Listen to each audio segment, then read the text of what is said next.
Welcome back અને આગળ વાત કરીએ તો અભિનેતા સુશાંત સિંહ રાજપૂતના મોતના કેસમાં ડ્રગ્સના એંગલ હવે સામે આવી રહ્યા છે। નાર્કોટિક્સ કંટ્રોલ બ્યુરોની ટીમે સેમ્યુઅલ મિરાન્ડાના અને રિયાના ભાઈ શોવિક ચક્રવર્તીના ઘરે રેડ કરી છે। એનસીબીની ટીમે સવારે રિયા ચક્રવર્તીના સાંતાક્રુઝ સ્થિત ફ્લેટ ઉપર પહોંચી હતી અને ઘરે તપાસ બાદ તેમની પૂછપરછ કરવામાં આવશે। રિયાના ભાઈ શોવિક ચક્રવર્તી ડ્રગ્સના સપ્લાયર સાથેના સંબંધના ખુલાસા થયા બાદ એનસીબીના સર્ચ ઓપરેશન ચલાવી રહી છે। રિયા પર પોતાના ભાઈ મારફતે ડ્રગ્સ મંગાવવાનો આરોપ છે, જ્યારે એનસીબીની ટીમે સુશાંત સિંહ રાજપૂતના હાઉસ મેનેજર રહેલા સેમ્યુઅલ મિરાન્ડાને ડ્રગ્સ પૂરું પાડવાના આરોપમાં મુંબઈથી 2 લોકોની ધરપકડ કરી છે। મિરાન્ડા આ ડ્રગ્સ રિયા ચક્રવર્તીના ભાઈ શોવિકને મોકલતો હતો અને બાંદ્રાના અબ્દુલ બાસિત પરિહારી અને અંધેરીના જૈદ વિલાત્રાને શોવિક અને મિરાન્ડા સાથેની અમુક ચેટના આધારે પકડી લેવામાં આવ્યા છે। તો અહીંયા આપને સૌપ્રથમ જણાવી દઈએ કે આ આખી જે ઘટના છે એમાં સુશાંત સિંહ રાજપૂતના મર્ડર મિસ્ટ્રીની અંદર આ સૌથી મોટો એક એંગલ સામે આવ્યો છે, જે બોલિવૂડના ડ્રગ્સ માફની કામગીરી ઉપર આપણી સમક્ષ લાવી રહ્યું છે। ડ્રગ્સ કનેક્શન બાદ હવે અત્યારે કાર્યવાહી એ દિશામાં આગળ વધારવામાં આવી રહી છે અને નાર્કોટિક્સ વિભાગ પણ હવે અહીંયા કાર્યવાહી કરી રહ્યો છે।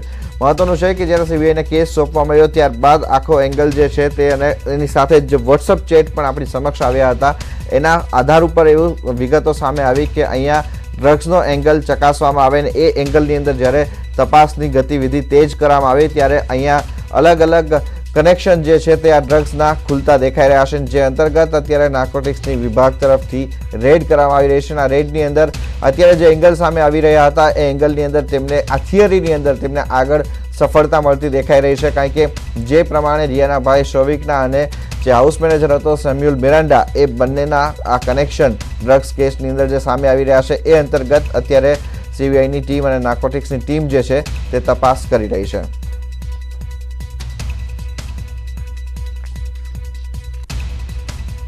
તો અહીંયા આપણે એ પણ જણાવી દઈએ કે શોવિકના ડ્રગ્સ કનેક્શનની અંદર સાથે સાથે એ વાત પણ સામે આવી છે કે રિયા દુ પર એના ભાઈ પાસેથી જ આ ડ્રગ મંગાવવામાં આવી રહી હતી અને આ આખા કનેક્શનની અંદર હજુ પણ બીજા કેટલાક નામો સામે આવી શકે તેમ છે કે જે આ સંદર્ભની અંદર આગળ નામ ખુલી શકે તેમ છે, કારણ કે આખા કનેક્શનની અંદર સૌથી મોટી વાત એ છે કે બોલિવૂડની અંદર જે ડ્રગ્સ સપ્લાય કરવામાં આવે છે એ ડ્રગ્સ સપ્લાયની અંદર કોના કોના નામ ખુલી શકે તેમ છે, કારણ કે એક એંગલ અહીંયા આખો એ પણ સામે આવીને ઊભો રહ્યો છે કે જે સુશાંત સિંહની જાણ બહાર જ તેને આ ડ્રગ્સ આપવામાં આવી રહ્યા હતા।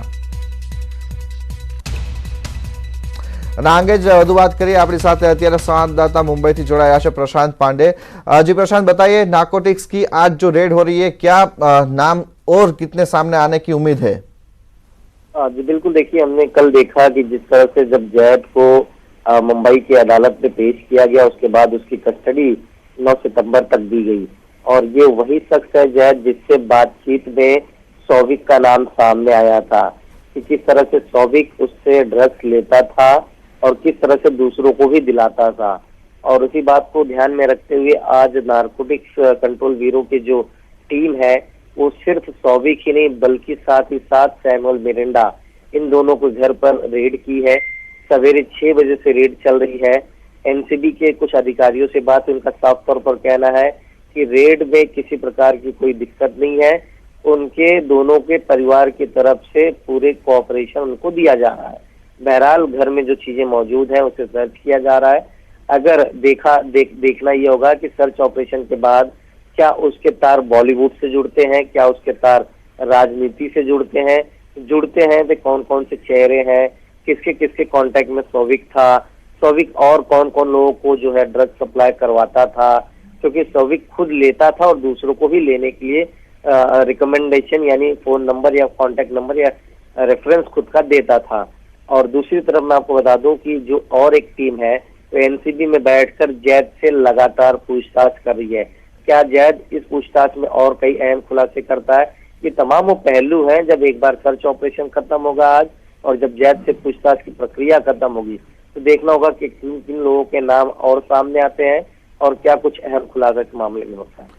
लेकिन साथ में एक चीज प्रशांत और भी जानना चाहेंगे कि जिस तरह से ये ड्रग्स कनेक्शन जब से खुला है तब से लेके अब तक बहुत ज्यादा वक्त हो गया, उसके बाद ये सर्च ऑपरेशन शुरू हो रहा है, तो इसके चलते शायद ये सर्च ऑपरेशन में रेड में कुछ भी ना मिले ऐसी भी उम्मीद जताई जा रही है। तो इसके ऊपर क्या कह रहे हैं, कोई सोर्सेज से आपकी बात हुई है? देखिए अभी इस पर कुछ भी कहना काफी जल्दबाजी होगा, क्योंकि सर्च ऑपरेशन सवेरे 7 बजे से शुरू हुआ है। अमूमन हमने इतने रेड देखे हैं जो 10-11 बजे के बाद ही आमतौर पर शुरू होती है। और सबसे अहम बात मैं आपको याद दिला दूं कि आज शुक्रवार है और हो सकता है जांच एजेंसियों को ये लगाओ कि वीकेंड में मुंबई में पार्टियां होती हैं, हो सकता है कि सर्च ऑपरेशन में उनके हाथ कुछ लगे।